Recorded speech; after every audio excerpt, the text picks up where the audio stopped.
Hello everyone, I am Shikha. Welcome back to my channel. इस video में हम continue करने वाले हैं कार्डिक सिस्टम। कार्डिक सिस्टम की ये थर्ड वीडियो है। इससे प्रीवियस वीडियो में हमने हार्ट स्ट्रक्चर पढ़ा, कार्डिक मसल्स के रिगार्डिंग पढ़ा, एंड देन कैसे हमारी एसए नोड एक्साइट होती है, कौन कौन से आयन चैनल उसके लिए रिस्पॉन्सिबल होते हैं, वो सब हमने डिस्कस किया। अब एसए नोड जो है वो एक्साइट हो गई है और उसने एट्रियम को भी एक्साइट कर दिया है, एट्रियम को भी स्टिमुलेट प्रोवाइड किया है, जिसकी वजह से एट्रियम भी कॉन्ट्रैक्ट होना स्टार्ट हो गया है। अब हमारा वो सिग्नल पहुंचेगा वेंट्रिकुलर के पास। कैसे पहुंचेगा? एसए नोड ने एवी नोड को सिग्नल दिया, एवी नोड ने हमारा जो बंडल्स थे, बंडल ऑफ हिस था, उसको सिग्नल दिया। बंडल ऑफ हिस ने लेफ्ट बंडल ब्रांच में, राइट बंडल ब्रांच में सिग्नल दिया, एंड पुर्किंजे फाइबर्स के थ्रू वो सिग्नल फुल वेंट्रिकुलर में पहुंच गया। अब वो वेंट्रिकुलर में जब पहुंचा तो वेंट्रिकुलर में क्या रिस्पॉन्स आता है, कौन कौन से आयन चैनल्स यहाँ रिस्पॉन्सिबल होते हैं उस सिग्नल को रिसीव करके कॉन्ट्रैक्शन करने के लिए, कौन कौन से आयन चैनल रिस्पॉन्सिबल होते हैं, वो सब हम पढ़ते हैं। जब भी एक्साइटेशन होता है वेंट्रिकुलर मसल का तो टू टाइप के आयन चैनल रिस्पॉन्सिबल होते हैं, leaky channel end voltage gradient ion channel. Channels mainly three types के होते हैं। लाइगेंड गेटेड आयन चैनल, जो लाइगेंड के आने पे बाइंड होते हैं, क्लोज होते हैं, एंड एक वोल्टेज गेटेड आयन चैनल, जो कि वोल्टेज डिफरेंस की वजह से, जो मेम्ब्रेन के अक्रॉस वोल्टेज डिफरेंस है उसकी वजह से ओपन होते हैं, क्लोज होते हैं, जिनके रिगार्डिंग हमने एट्रियम में भी बात किया। एक होते हैं लीकी चैनल। लीकी चैनल हमारे हमेशा एक्टिव रहते हैं और वो लीकी होते हैं, हमेशा ही कोई ना कोई सोडियम को, पोटेशियम को ट्रांसपोर्ट करते रहते हैं अक्रॉस द मेम्ब्रेन। अब लीकी चैनल जो है वेंट्रिकुलर मसल में टू टाइप के लीकी चैनल प्रेजेंट होते हैं, sodium and potassium.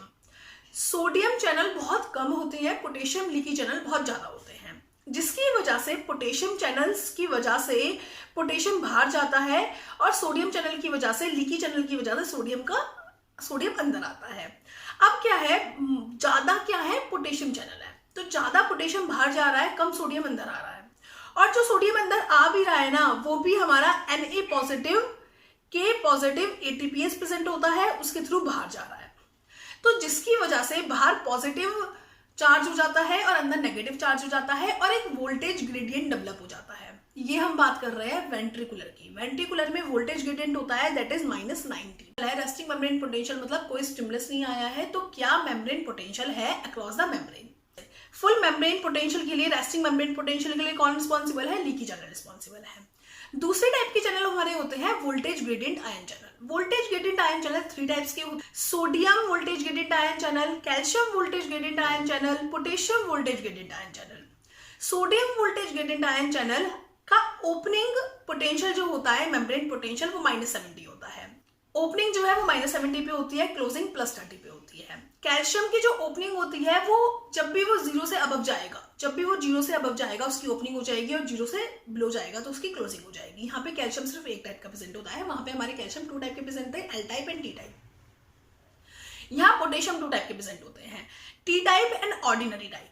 T type की जो ओपनिंग होती है वो +30 होती है और क्लोजिंग जो होती है वो 0 होती है। ऑर्डिनरी की हमारी ओपनिंग जो होती है वो 0 होती है और क्लोजिंग जो होती है वो -95 होती है। तो ये हमारा वोल्टेज ग्रेडियंट आयन चैनल की ओपनिंग एंड क्लोजिंग होती है। यहाँ पे जो सोडियम की ओपनिंग है वो -70 है, बट यहाँ पे रेस्टिंग मेम्ब्रेन पोटेंशियल क्या है? रेस्टिंग मेम्ब्रेन पोटेंशियल है -90। रेस्टिंग मेम्ब्रेन पोटेंशियल है -90, बट सोडियम की ओपनिंग है -70।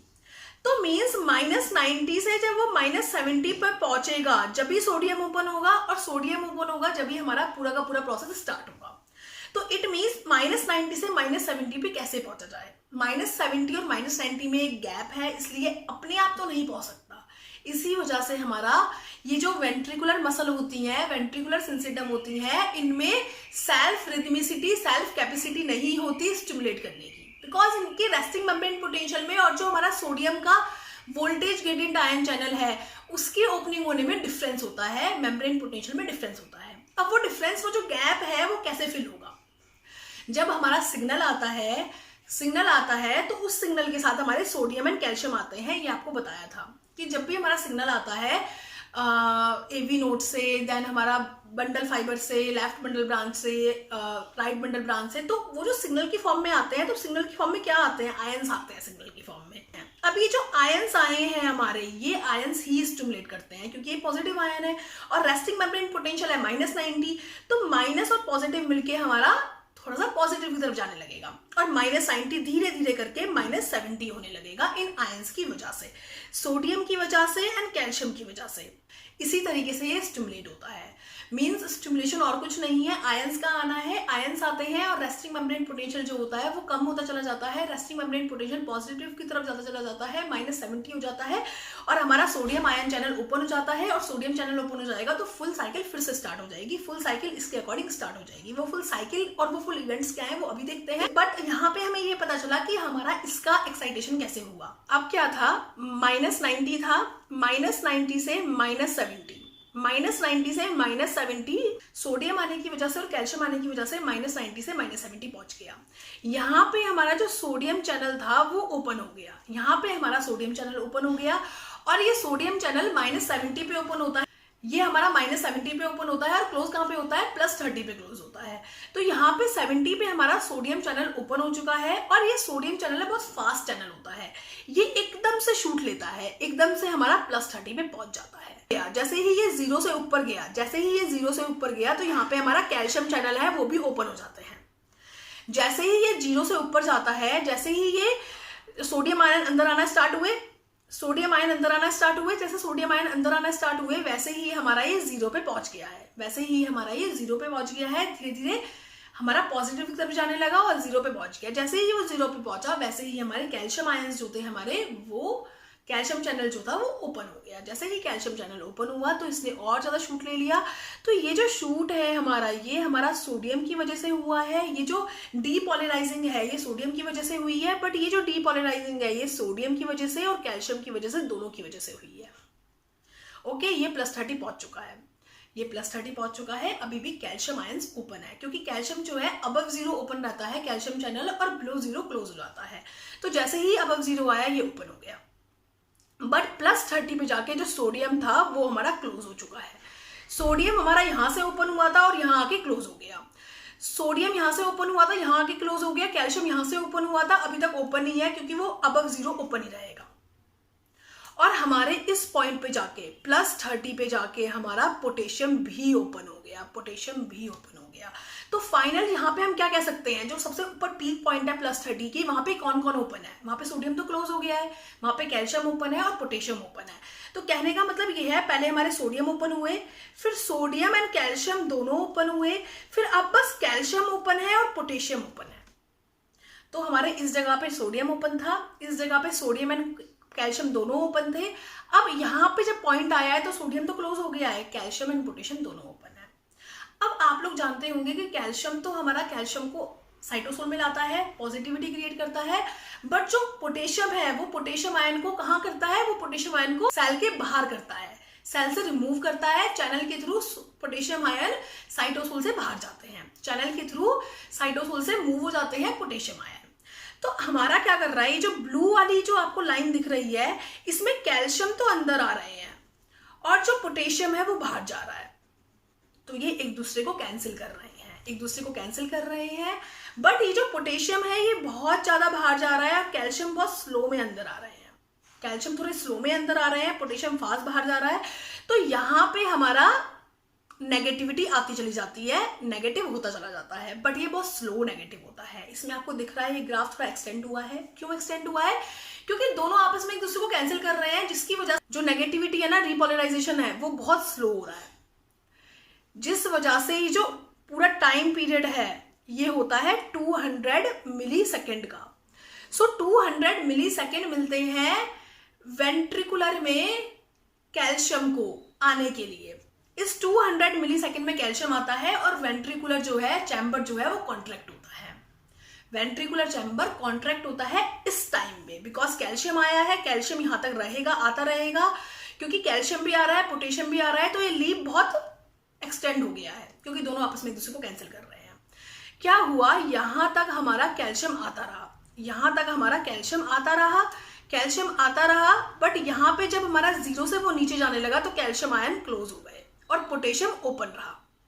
पहले पोटेशियम के अंदर आने को कैल्शियम कैंसिल कर रहा था, जिसकी वजह से कम नेगेटिविटी आ रही थी। अब सिर्फ पोटेशियम ओपन है तो पोटेशियम इसको नेगेटिव की तरफ ले आया। पोटेशियम बाहर जाते रहे, पोटेशियम बाहर जाते रहे और हमारा पॉजिटिव जो है वो कम होता रहा सेल के अंदर और हमारा मेम्ब्रेन पोटेंशियल नेगेटिव की तरफ जाता रहा। मेम्ब्रेन पोटेंशियल नेगेटिव की तरफ जाता रहा।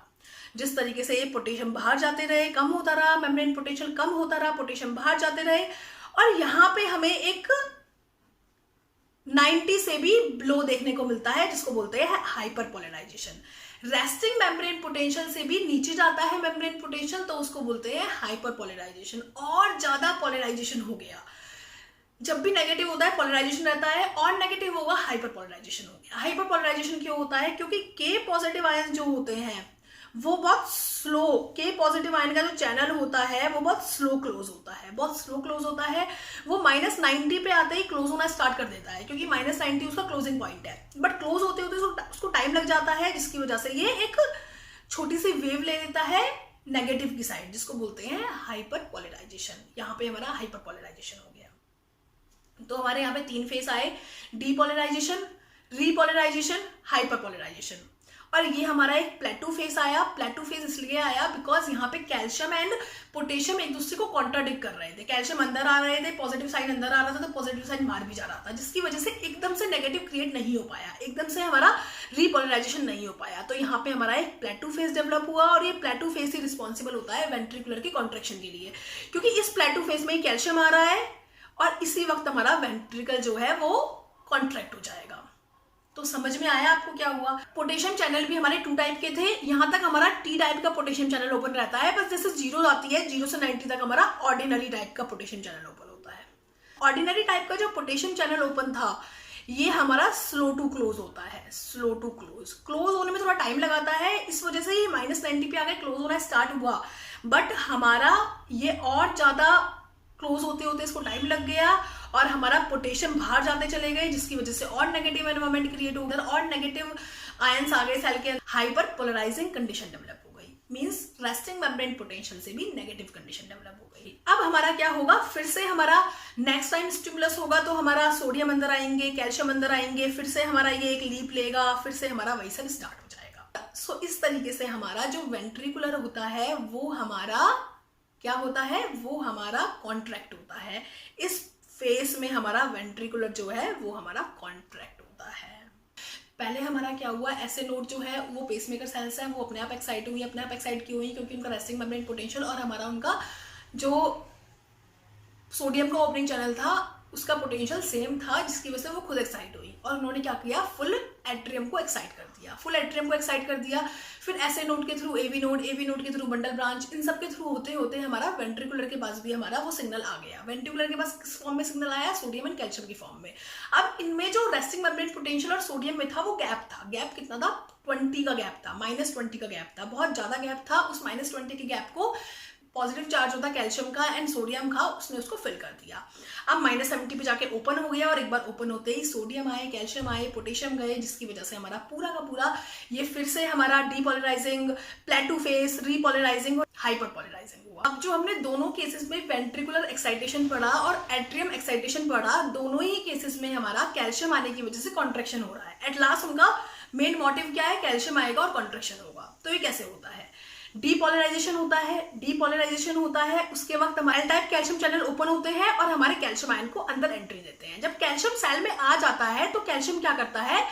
कैल्शियम इतना ज्यादा नहीं होता कि वो कॉन्ट्रैक्शन कर पाए। जो बाहर से कैल्शियम आता है वो इतनी सफिशिएंट अमाउंट में नहीं होता कि वो कॉन्ट्रैक्शन कर पाए।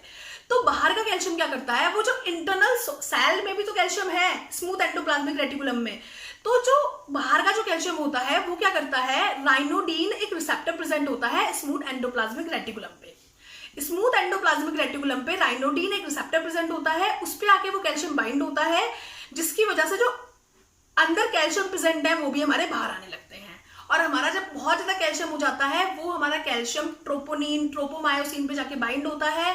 ट्रोपोनिन, ट्रोपोमायोसिन के थ्रू हमारे वहां पे कॉन्ट्रैक्शन होता है और इस प्रोसेस को बोलते हैं इलेक्ट्रिकल कॉन्ट्रैक्शन कपलिंग। तो जो हमारा सेल के बाहर से कैल्शियम आया है, सारा सिर्फ वही कैल्शियम रिस्पॉन्सिबल नहीं है कॉन्ट्रैक्शन कराने के लिए।